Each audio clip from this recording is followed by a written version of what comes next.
Our next presenter is Dr. Aaron Ahuvia, a somewhat unusual marketing professor whose research includes a focus on peace, love, and happiness. Really.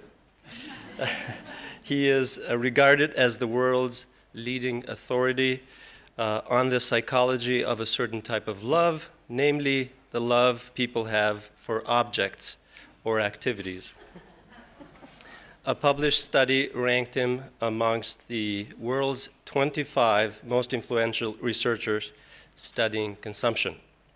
He is quoted in Time, the Wall Street Journal, the New York Times, and has appeared on National Public Radio, talk shows, as well as the Oprah Winfrey Show. I'm dying to ask him whether that was the show where they handed out cars. Dr. Ahuvia's talk is titled, The Paradox of Non-interpersonal Love.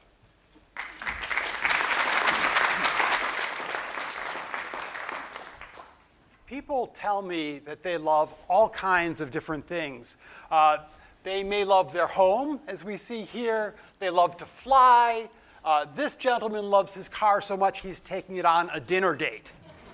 However, other people tell me they don't think any of this is really love. In their view, you can only truly, authentically love another person. Well, it turns out that these skeptics are, in a sense, right.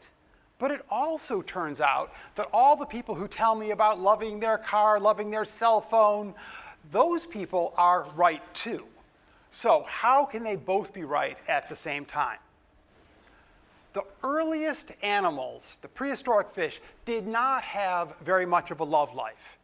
The way that they would reproduce, the female lays a lot of eggs, the male fertilizes them, and they both swim off, their parenting duties done for the rest of their year, I guess. Some appeal to that process. Later animals, however, would develop a different reproductive strategy. They have far fewer offspring, but they start to evolve brain mechanisms that get them to, in a sense, love their offspring. They feed their children, they protect their children, they take care of their children and sometimes their mate in ways that don't make sense always for them as an individual for the short term, but make sense because their children carry on their genes to the next generation. Later still, primates, and especially humans, are able to expand this not just to the animals that have our same genes, but to friends. And that makes sense because if you're my friend, you know that I will help you, but I know that you will help me. So we've got this bilateral relationship. None of that makes sense for loving your cell phone. Your cell phone is not going to carry on your genes like your children do. And it doesn't matter how affectionate you feel towards your cell phone, that's not going to change its behavior towards you.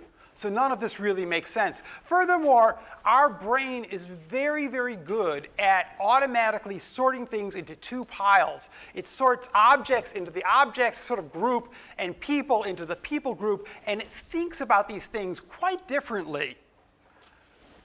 Your brain is able to make this distinction, and the objects we think about through, quote, objectifying them, right? We treat them like objects, which means we don't have a lot of emotional connection to them. We don't care about them in that way.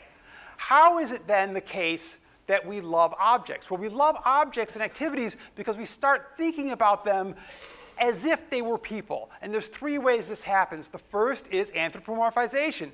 So if the object looks like a person or sounds like a person, we think about it in some ways as if it was a person. Second, some objects we symbolically attach to another person, like my wedding ring. I think of it in my connection to my wife. And so I love her, and it takes part in some of that love.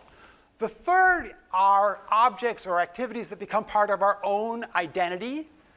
We're people, and if we see the object or the activity as something that makes us who we are, it becomes attached to us, and we think about it as if, in a certain sense, it was a person as a result of that. So the paradox of non-interpersonal love is that people, in a sense, can only genuinely love other people.